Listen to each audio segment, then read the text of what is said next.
Narmesh Sakya welcomes you in this session at YTH India. Get success with us.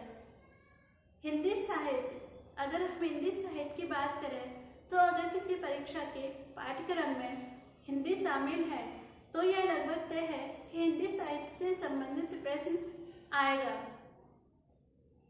Hindi साहित्य विश्व स्तर पे अपनी एक पहचान रखता है, विश्वविख्यात है। अगर देश के बारे में बात करें तो यह देश की धरोहर है और हमारे देश को गौरवान्वित करता है।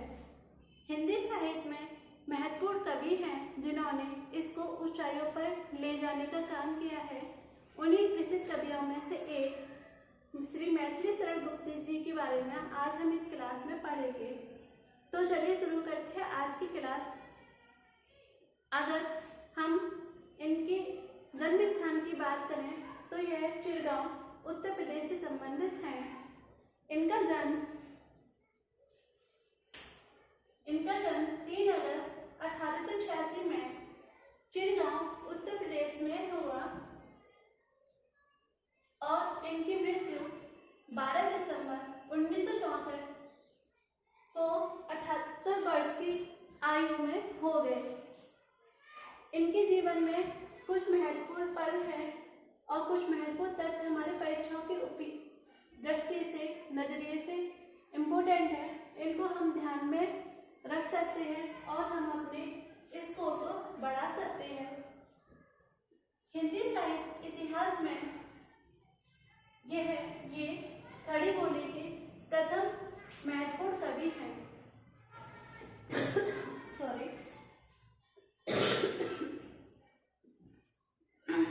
हिंदी साहित्य इतिहास में खड़ी बोली के प्रथम महत्वपूर्ण कवि श्री मैथिली शरण गुप्त जी हैं। दूसरे महत्वपूर्ण तथ्य के बारे में अगर बात करें तो साहित्य जगत में इन्हें दद्दा के नाम से जाना जाता है।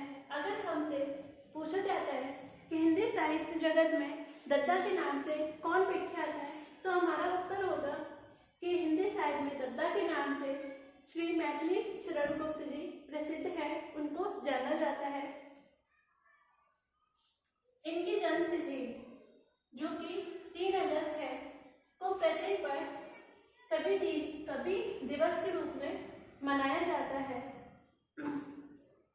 कवि दिवस को हम प्रत्येक वर्ष 3 अगस्त को मनाते हैं जो कि इनके सम्मान में है।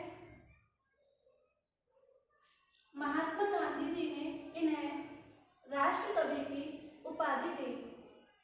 अगर इसके बारे में हम चर्चा करें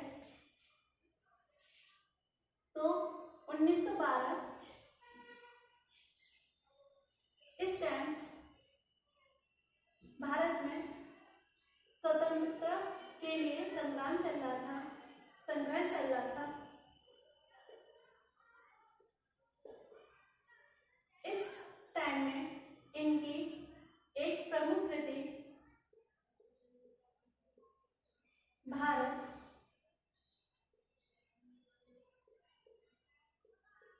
दूरदर्शी से प्रभावित होकर महात्मा गांधी जी ने इन्हें राष्ट्र कवि की उपाधि दी।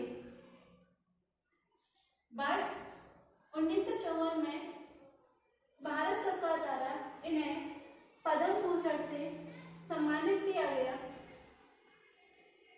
अगर हमसे पूछा जाता है कि किस वर्ष इन्हें पद्म भूषण से सम्मानित किया गया तो आंसर होगा वर्ष 1954 में भारत सरकार द्वारा इन्हें पद्म भूषण से सम्मानित किया गया।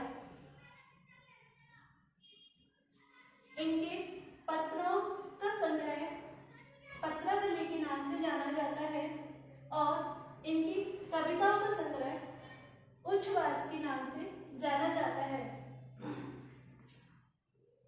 अगर इनकी हम प्रमुख कृतियों की बात करते हैं तो इनकी कुछ प्रमुख कृतियां मैंने यहाँ पे मेंशन की है।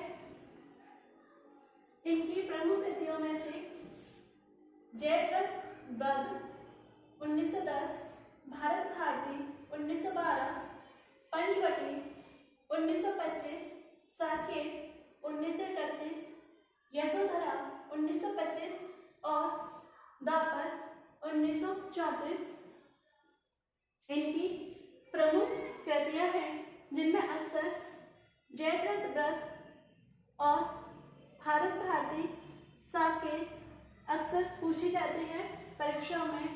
इनके अलावा अगर जाने तो नहुस, उर्मिला, विष्णुप्रिया, चंद्रहास इनकी प्रमुख कृतियों में से एक है।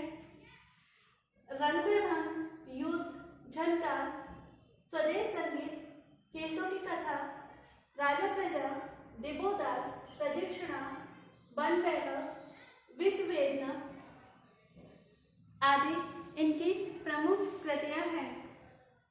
उम्मीद है कि आपको आज का यह सेशन पसंद आया होगा।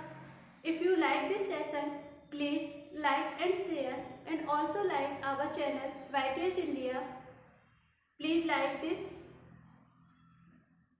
and get more updates for teaching material, teaching classes. Thank you all and take care. Bye bye.